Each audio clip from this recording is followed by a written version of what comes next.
What's going on, guys? Yes, I got a new haircut. We're going to get that right out, right at the start. Some of you guys love being in that comment section. Tell me I'm homeless. All kinds of insults, and you guys bullied me into getting a haircut. Congratulations. What are we talking about today? We're talking about Sea of Thieves.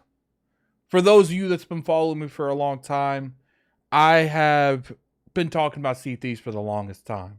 Hell, I even made a video back in the day of things that I would prefer Sea of Thieves to do to improve the game, to make people like me enjoy it more. Now, I will say throughout the years, I've come around on Sea of Thieves. I do think it's one of those games where you need to play it with friends to thoroughly enjoy it. And when it was announced that it was coming to PlayStation, I was very open to that because I feel like, look, this is one of those games that it being on PlayStation is not going to affect anyone. It being on PlayStation is going to affect the Xbox ecosystem to that degree. And games like Sea of Thieves kind of need to exist on as many platforms as possible for it to succeed as much as possible. So I was okay with that. But I remember back in the day, and maybe it's just me, maybe I follow the wrong people. Maybe my Twitter followers or X or whatever you want to call it needs to be better, especially back then.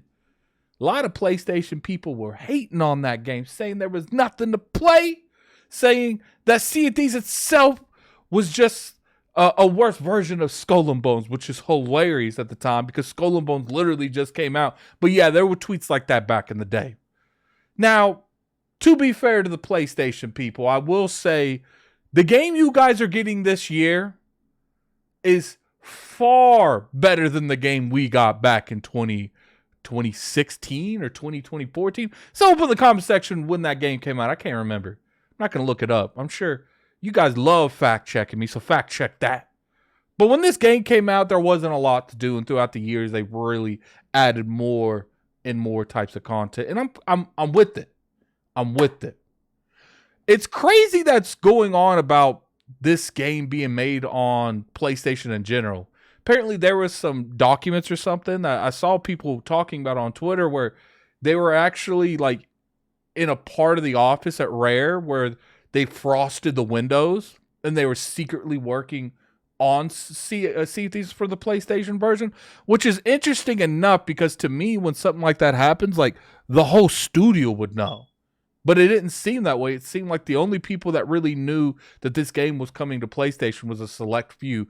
And the way that it was reading, it's been in development for a while now. So probably when Jim Ryan was still in effect, before he even announced his retirement. During the court hearings. It'd be interesting if that was during the court hearings when Jim Ryan knew that Xbox was doing more of a open variety thing where they're sending certain console exclusives over to PlayStation. He still went on that stage and said the things that he said. It'd be interesting. I'm very curious to hear that. Which is funny is even though all that slander some of the PlayStation people gave this game, which I will admit, it's a different game than it was back then, it is the number one most pre-ordered thing on PlayStation. So it's not, at this point, I think the term Xbox has no games is inaccurate. It's Xbox has no games as long as they're on Xbox. They want those games. They just don't want to play them on a platform that's not their preferred choice, which is completely reasonable. Completely solid. And if the game is available on your platform, I understand why you would wait for that platform. I just find it hilarious that for the longest time, Sea of Thieves was attacked year by year. And I think back in the day, it was like the 68, 69, 67 Metacritic score. It was, in a lot of ways, the blunt in the front of every joke that Xbox received back in the day. And now because it's on PlayStation, it seems like a lot of those people are putting that to the side and like, well, it's on my platform now. That's all that matters. Like I said, though, I don't want to go 100% on the PlayStation people. This game is a completely different game than when we got it. And I would actually say, this is just me, I would say that this is one of those things that we were definitely beta testers for you guys. And I'm glad, because I do think Sea of Thieves is a phenomenal experience, and I think the people at PlayStation are going to enjoy it. I really do. I think they're going to enjoy it. I think this is one of those games that everyone should enjoy. You know, when it comes to Hi-Fi Rush, I still disagree with that. That's a single-player game. I think that should be reserved for the Xbox platform. But we see in Sea of Thieves be as successful it is already, being one of the most pre-ordered stuff on PlayStation. I don't think that's going to change. You know, if you look at Steam charts and stuff, Sea of Thieves has always done pretty good in terms of sales. Now, I think it's a variety of something like Call of Duty, not Call of Duty, GTA 5. For those of you who don't know, sometimes they make it easier for them to bundle GTA 5 with shark cards. So it's cheaper to buy GTA 5 and just get that shark card and then sell GTA 5's digital code on like eBay and stuff. I would say that's something similar that you're getting with Sea of Thieves. Now, I'm not 100% sure because I've never bought Sea of Thieves. I got a code for it back in the day, and even if I didn't, I would play it on Game Pass. I don't think I would ever buy it. And I don't really buy anything microtransaction either. So I'm not really sure why Sea of Thieves is captivating the way it is. But it is interesting, man. You know, Sea of Thieves is going to be one of those games that I do feel is going to do well on the PlayStation platform. I'm just curious if they put that on the Switch too. You know, I just want the game to do good so Rare can finally get out that Everwild.